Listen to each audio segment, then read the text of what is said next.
younger people and others, so that anything that good that we did will continue. And this really is why it's very important not to focus only on our own family.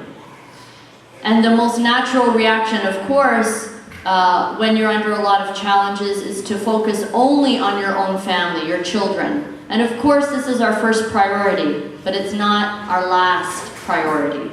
It's our first obligation, it's not our last obligation. So to continue to build the institutions is very important.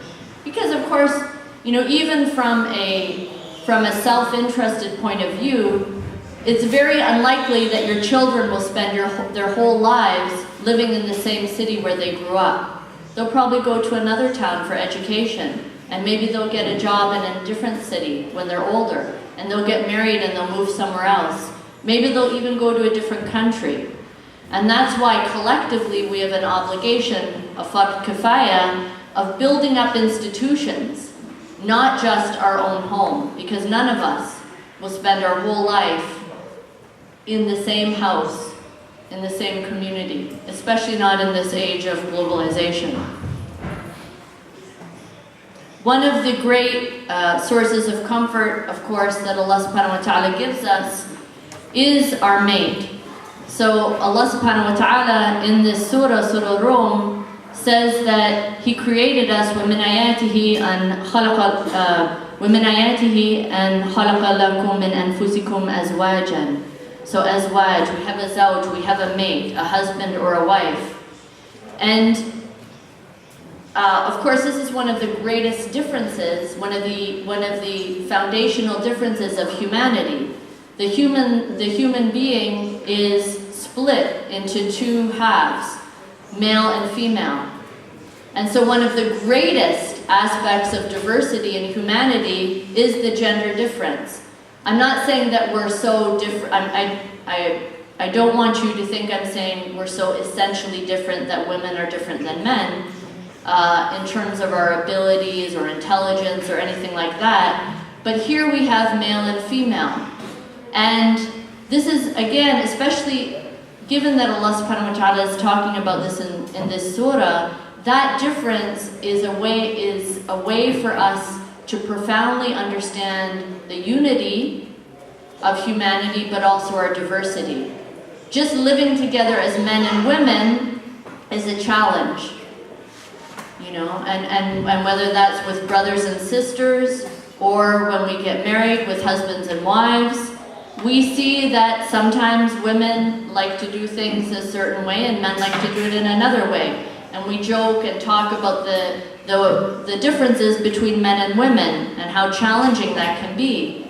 Yet, that difference should not lead to disagreement and dissension and tension and violence. But it should help us understand each other. It should help us grow ourselves and be more complete human beings. Because every human being needs both masculine and feminine qualities. The Prophet Muhammad sallallahu alaihi wasallam was sent, Allah subhanahu wa ta'ala says, rahmatan lil alameen, as a mercy to the world. Rahma is essentially a feminine quality. Raham means uterus, it means the womb. So it is essentially a female quality, yet the predominant characteristic of the Prophet Muhammad, peace be upon him, was rahma. So men need rahma, and they learn that by interacting with women. And women also need a certain courage and firmness and confidence that sometimes they get by interacting with men. And I think I always thank Allah subhanahu wa ta'ala that I had 4 brothers, because I learned to stand up for myself in a family with so many brothers. Sometimes people would ask me, how do you stay calm when you have all of these people attacking you? And sometimes very aggressive people on TV and radio attacking me as a Muslim. And there's no better training for that than to have a family full of brothers. You learn how to be calm under pressure. And for girls who don't have brothers, who don't have that opportunity, it's very good for them to, when they go through school, especially through high school, to engage in opportunities for debate with both girls and boys, because at some point you're going to need to stand up for yourself, and you need to be able to deal with the kind of aggressiveness that can come sometimes from the verbal aggressiveness from a hostile person. It's a really, if you want to protect your girls, you need to empower them and have them practice standing up for themselves, because you're not always going to be there to protect them. They need to learn how to protect themselves.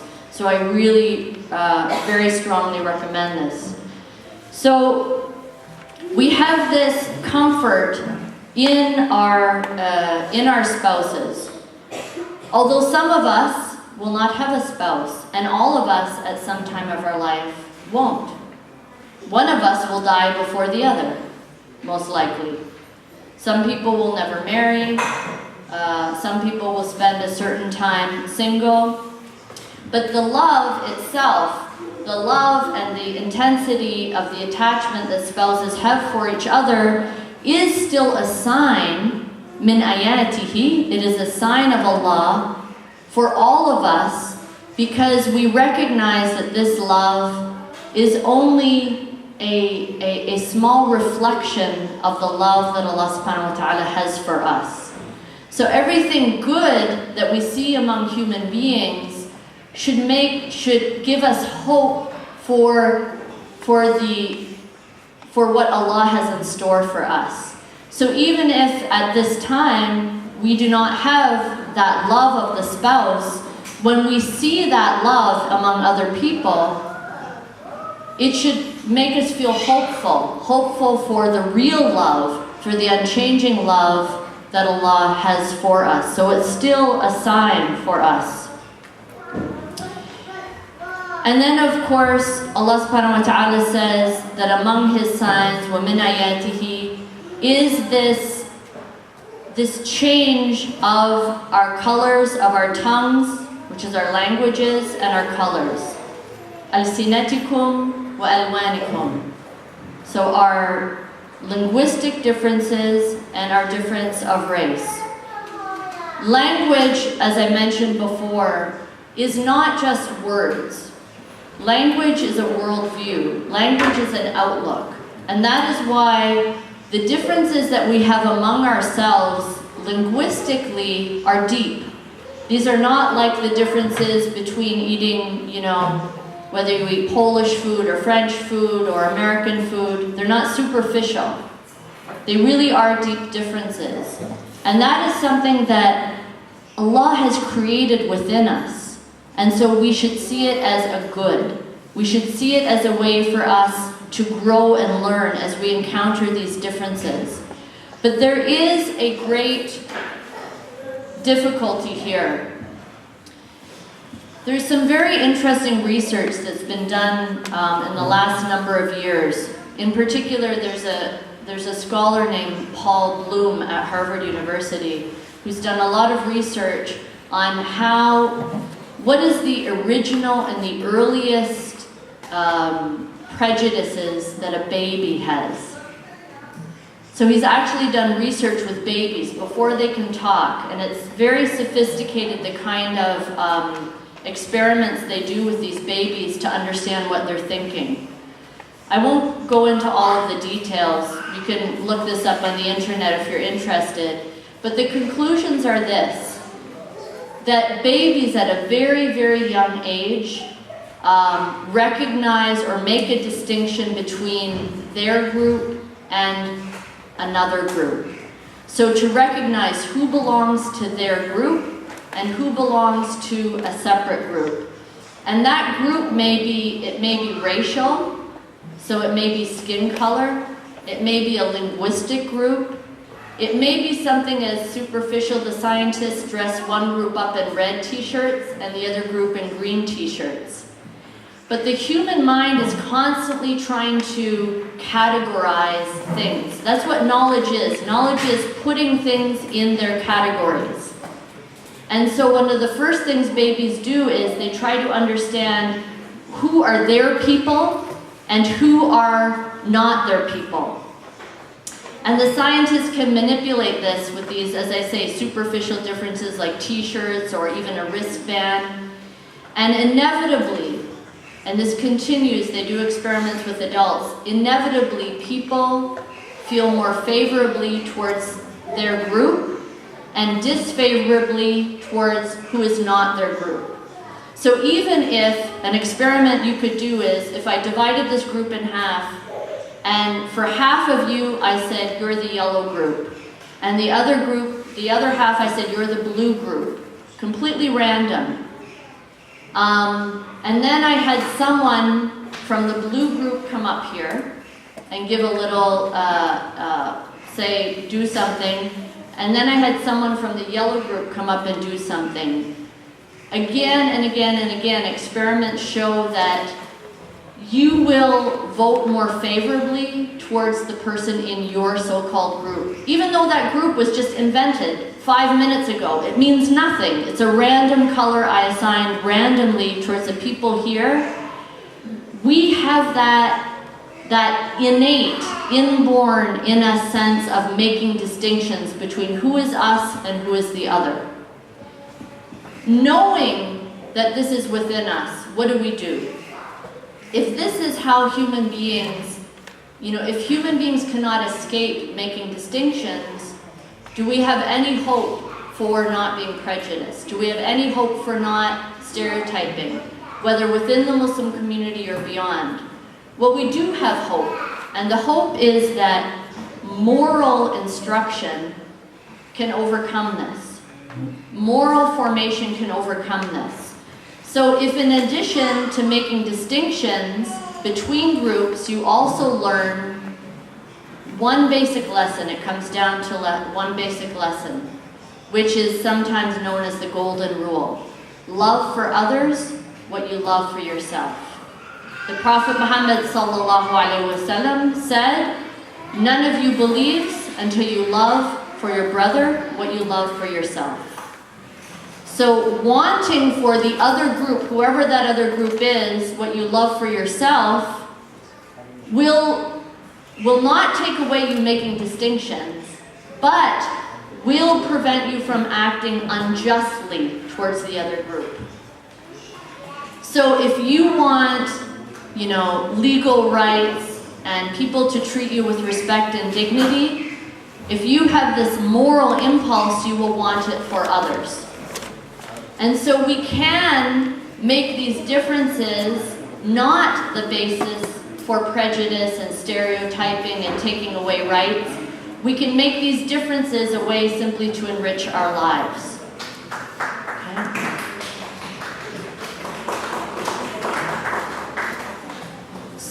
But this is the role of religious education, and more generally, moral education beyond the religious community.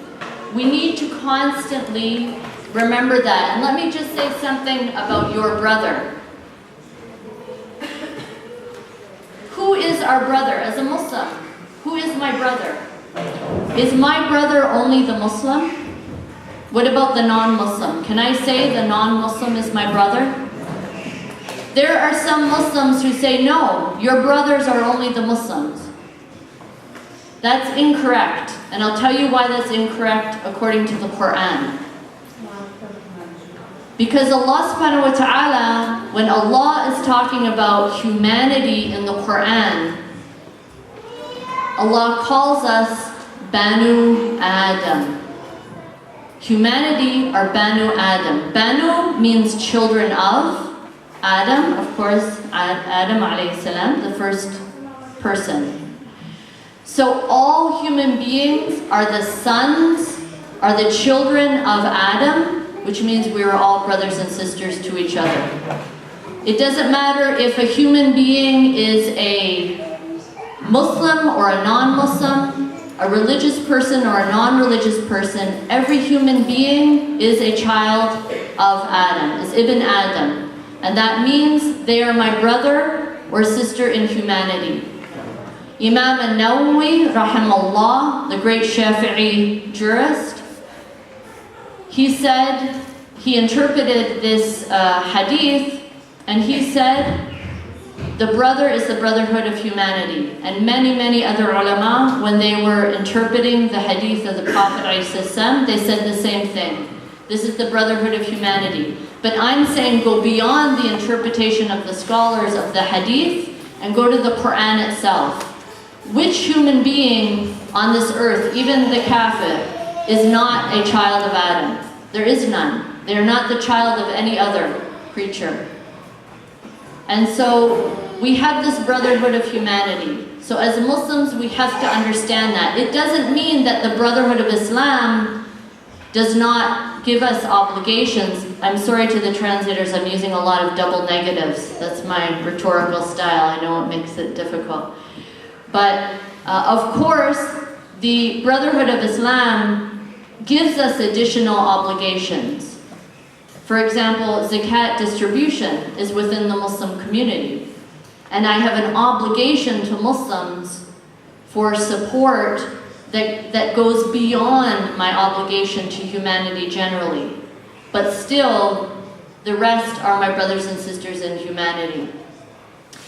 And this is extremely important. It helps us not see the world in a black and white or dichotomous way. One of the things I do sometimes when I'm teaching is I ask Muslims to draw a picture of the world, just on a piece of paper. Where do Muslims sit in the world of human beings? And there are some people who make a line, and they have Muslims on one side, and they have non-Muslims on the other. There are others who do a drawing that I think is more reflective of the Quranic view of humanity, which is concentric circles.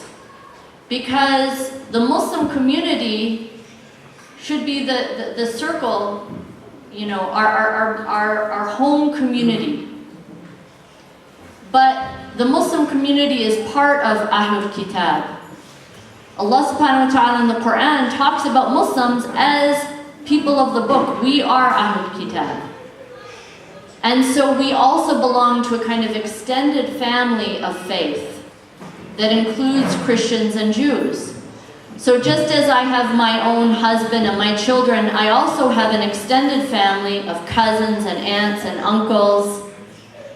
And my obligations to my own children and my husband are more than to my cousins and my aunts and uncles, but I do have some obligations to them.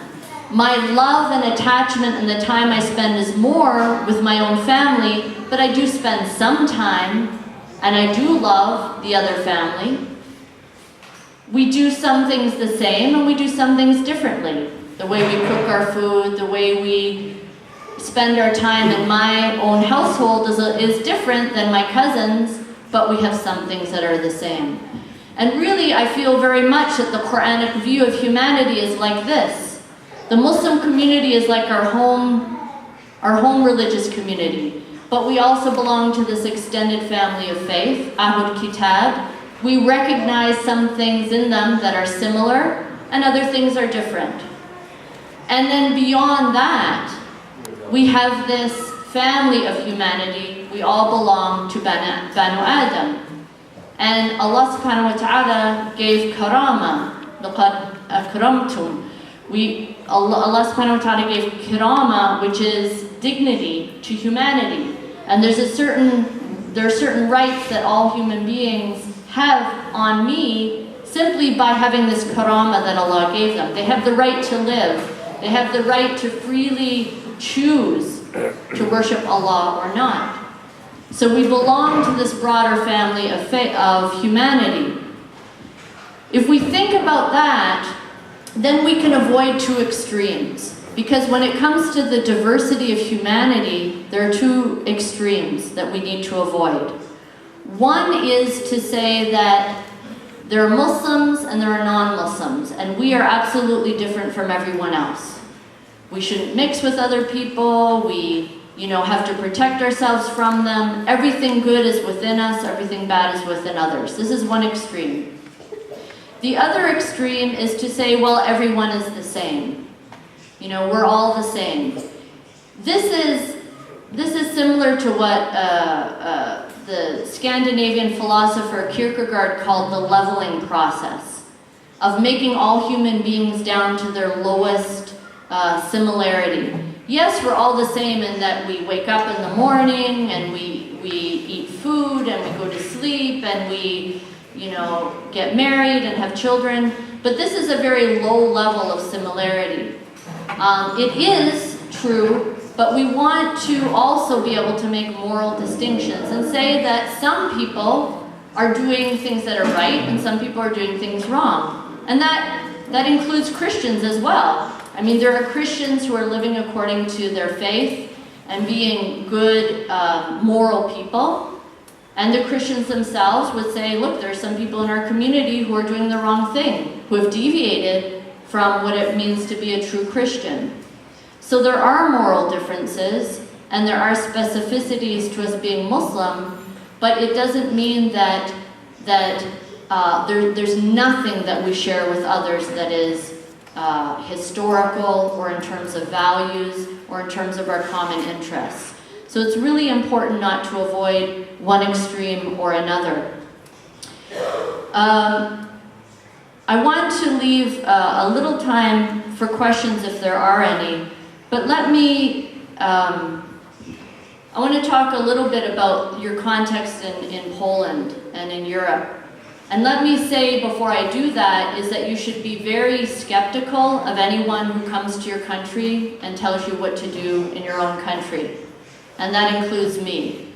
I didn't even have the right time. I thought it was 7 o'clock this morning when it was 8 o'clock because my clock was still on British time. So I didn't even know what time it was in this country, so how could you trust me to give you any advice on what you should do in this particular context?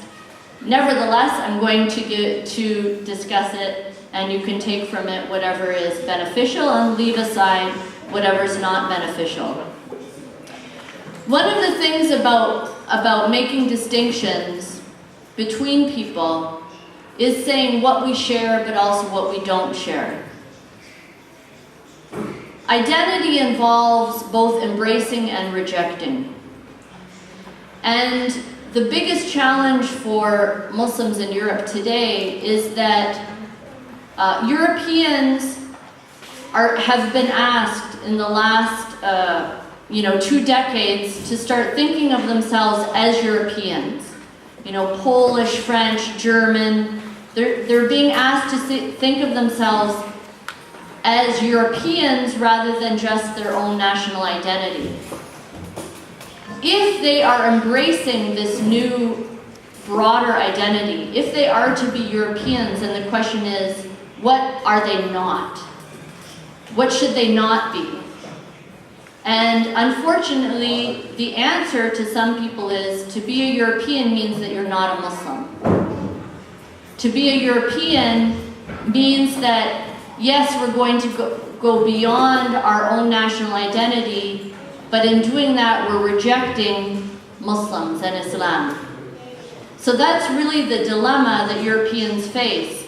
In the United States and Canada, we have a much easier time of this issue because our countries are not nation states founded on a linguistic, cultural identity. Canada is an indigenous term or an aboriginal term for the land.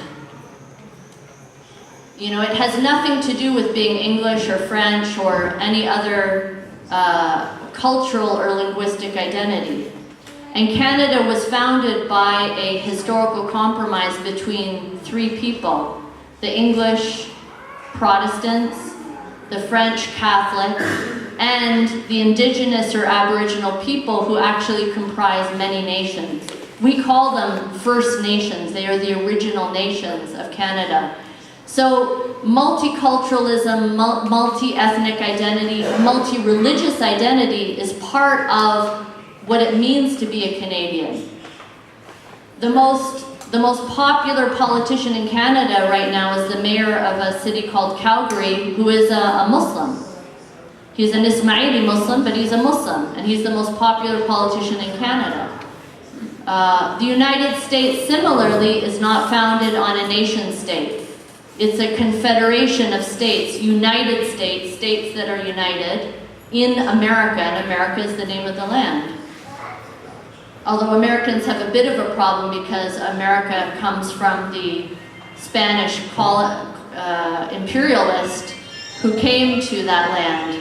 So in Canada, it's a little bit better because we embrace the indigenous name for the land rather than the European name for the land.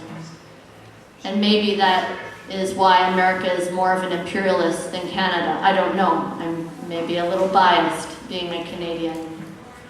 But it's difficult, it's much more difficult for you as Europeans.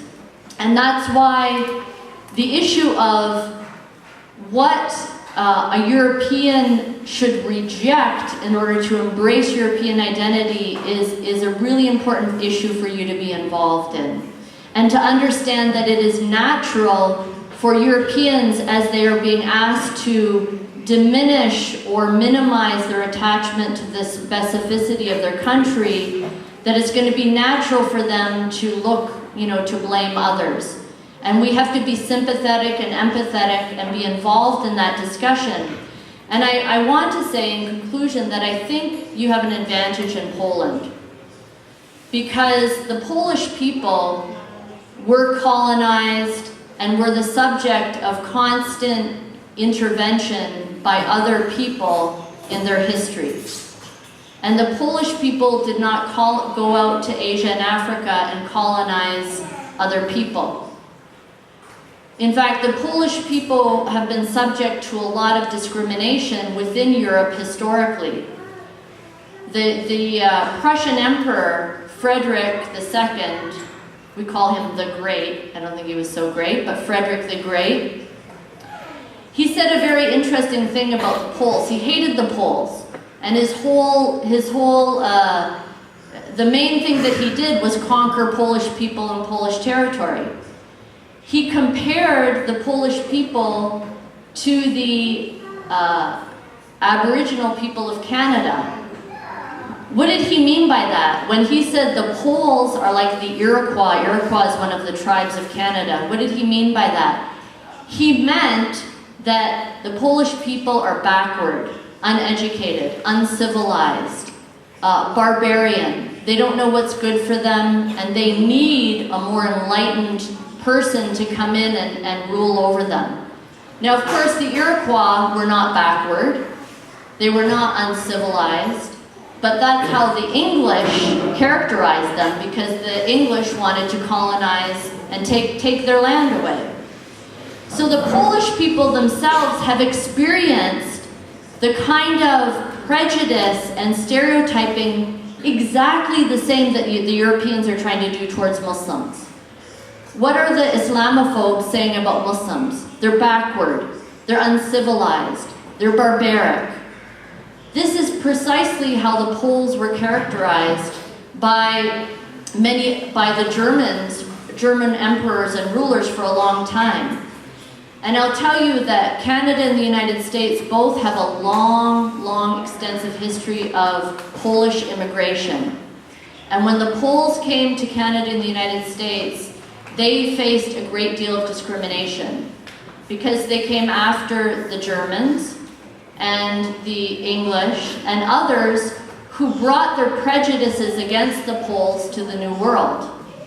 And so I still remember, because I grew up in a predominantly German town in Canada, I still remember the most popular joke, the most popular form of joking in my community was against Polish people. So there'd be a